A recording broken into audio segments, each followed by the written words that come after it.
Hi, Western New York. This is Mike Cipolla with 716 Realty Group. And John Wagner, 716 Realty Group. We're here to talk a little bit about the housing market, and obviously, you know, it's super hot right now, but we want to take a little bit of a deeper dive into the process and kind of what goes on from the standpoint of hiring your realtor and your experts. John. Yeah, so just taking a look at some of the higher level stuff when preparing for such a thing. The first thing you're going to need is an attorney. You're going to want to get them rolling pretty much right away. Every house has what's called title paperwork, which takes a look at people that have claimed to own it, people that have claimed debts on it through its existence. And the attorney's going to need that. You're going to be able to get a jump on the whole process by collecting that paperwork and getting it to the attorney even before you go on the market. We've seen where sellers will wait until they accept an offer to hand that stuff in, and that will severely delay the process. So if you're looking to make it as smooth a transition as possible, you're going to want to gather that. You'll probably handed a packet of paperwork when you closed on it, or it was sent to you shortly after the fact. If you can't find it, that's okay. Don't panic. They can be reproduced at a cost, of course, but linking up with the attorney and getting all that sorted out is going to be key. So once you have your paperwork together, as far as the whole process is concerned, we obviously want to make sure that things are as smooth for you as possible, especially with the demand out there. So we want to talk a little bit about reverse contingencies and what that can mean. So Mike? Yeah, so reverse contingency is a little bit of a creative way in this market to get your house on the market so that you aren't contingent on selling yours when you're looking to possibly buy. So in the case of a reverse contingency, you know, you're going to obviously hire your agent. We're going to put your house on the market, get it ready to go for sale. Once it is sold, we're obviously going to talk to the agents and put a clause in the contract that states we're willing to sell our home contingent on us finding adequate housing within a reasonable time frame, whether that's 30 to 60 days. So in that case, you, the seller, are now in the driver's seat. So we've now just sold your home, and now we are going to enter into the market with the ability to now be competitive, because you no longer really have to be contingent on selling your home. That's already sold. So the good things with possibly doing the reverse contingency aspect is now that you are, you know, looking for your house, you're being competitive. Your buyer understands that you have a window to now find adequate housing. It's great. Again, you're in the driver's seat. You call the shots. So with that said, you've now sold your house, right? You found a house that you possibly want. Yeah, so that could be a great tool. It could be tricky to know how you're going to handle your next purchase without knowing the exact details of the sale of your current house. So with the demand that's out there, there are plenty of buyers that are willing to wait for the time frame that it takes for you to find that next purchase. That said, if for whatever reason in that time frame you don't find it, there's benefits, right? I mean, you obviously could renegotiate the contingency so that you can, you know, extend it from 30 to 60 days to maybe an extra 30 days. You have the option to obviously not accept the deal.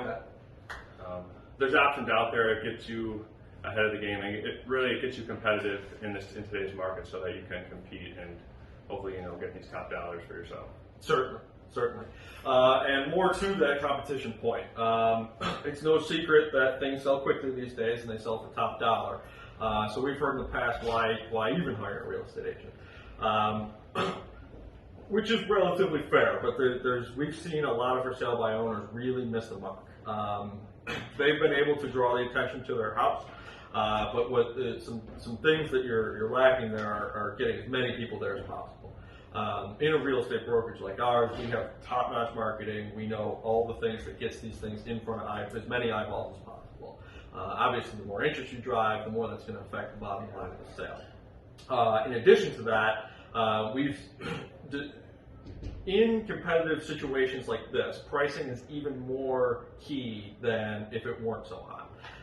Back in the day, you could put something on the market and reasonably expect it to be within 5 to 10% either way of the number that you advertise it for. These days, with everything going, you know, you hear all these over the asking price and that sort of thing. But even if you're able to find a buyer that's willing to say you're asking $200 for it, and you find a buyer that's willing to pay $300 for it, you have to vet that buyer and make sure that they know that what they're signing up for, the bank probably isn't going to appraise it for.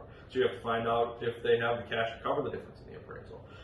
You have to find out what bank they're even working with. Some banks are more flexible than others, especially with those appraisals. So you want to know what you're getting into there.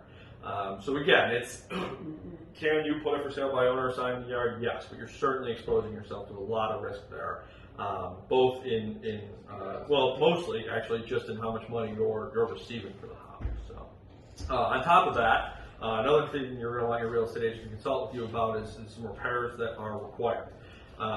Mike, you want to elaborate on that a bit? Yeah, I think at the end of the day, you want to make your house FHA ready. That's probably the most difficult thing to handle, and obviously it opens you up to more buyers.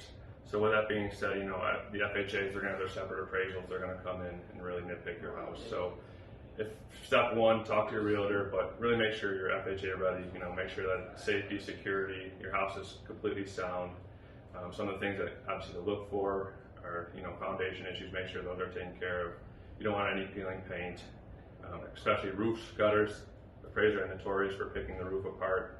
And I can say, with confidence, if you do your roof, you'll probably get dollar for dollar in the resale value. So do what you can to make sure you have a newer roof. It's definitely appealing to new buyers. It's definitely something you want to obviously take care of.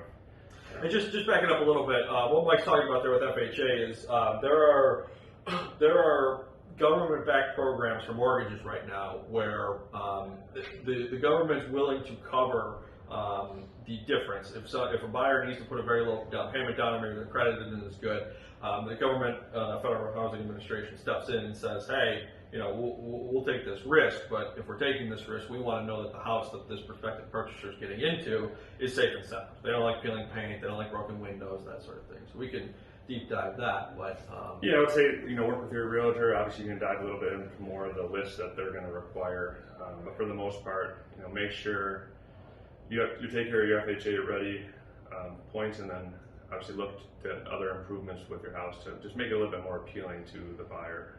Some quick fixes. Obviously, creating value in your house is key when you put it on the market. So, just a couple of points. Make sure you got some curb appeal.